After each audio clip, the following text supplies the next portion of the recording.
ভয়াবহ দাবানলে পড়ছে ইসরায়েল। গাড়ি বাড়ি সহায় সম্বল ফেলে পালিয়ে যাচ্ছে স্থানীয় জনগণ। আগুন নিয়ন্ত্রণের সব চেষ্টাই প্রায় ব্যর্থ। দাবানলের কবলে পড়েছে দেশটির কেন্দ্রীয় এলাকা ও পশ্চিমাঞ্চল। গ্রীষ্মের তীব্র তাপপ্রবাহ ও শক্তিশালী বাতাসের প্রভাবে দ্রুত ছড়িয়ে পড়ছে আগুন, ফলে ঝুঁকির মধ্যে পড়েছে বহু বসতবাড়ি। দেশের অন্যতম ব্যস্ত মহাসড়কে ছড়িয়ে পড়েছে আগুন, আর তাই বন্ধ করে দেয়া হয়েছে যান চলাচল। দমকল কর্মীরা হিমশিম খাচ্ছেন আগুন নিয়ন্ত্রণে। সামাজিক মাধ্যমে এই আগুনের ভিডিও ছড়িয়ে পড়লে নেটিজেনদের অনেকেই বলছেন ফিলিস্তিনে চালানো বর্বরতার জন্য আসমানি শাস্তি নেমেছে দেশটির উপর। কেউ আবার এই ঘটনার সাথে পবিত্র কোরআনের একটি আয়াত জুড়ে দিচ্ছেন, যেখানে আল্লাহ বলেন, এমনই হয় আপনার প্রতিপালকের শাস্তি, যখন কোনো জনপদ জুলুম করতে থাকে তখন তিনি তাদের পাকড়াও করেন। নিশ্চয়ই তার পাকড়াও অত্যন্ত যন্ত্রণাদায়ক ও কঠিন।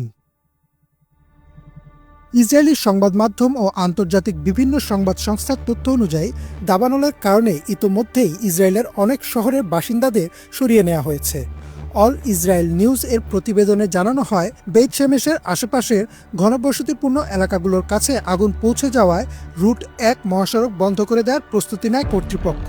টাইমস অফ ইসরায়েল জানায়, রুট 6 মহাসড়কের কয়েকটি অংশে আগুন ছড়িয়ে পড়ায় গাড়ি চালকরা তাদের গাড়ি ফেলে পালিয়ে যেতে বাধ্য হন। এর ফলে যান চলাচলে মারাত্মক বিশৃঙ্খলা সৃষ্টি হয়। ইয়াহু নিউজের তথ্য অনুসারে প্রচণ্ড তাপদাহ এবং শুকনো আবহাওয়ার কারণে দমকা হওয়া আগুনকে আরও উত্তাল করে তুলেছে। শুধু মধ্য ইসরায়েলই নয়, দক্ষিণাঞ্চলীয় এলাকাগুলোর দিকেও দাবানলের আতঙ্ক ছড়িয়ে পড়েছে। লাত্রুন অঞ্চলে আগুন ছড়িয়ে পড়ায় আশপাশের বাসিন্দাদের জরুরি ভিত্তিতে সরিয়ে নেওয়া হয়।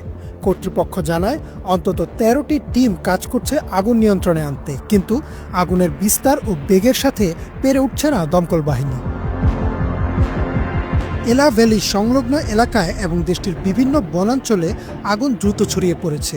বহু বন ও কৃষিজমি ইতোমধ্যেই পুড়ে ছাই হয়ে গেছে।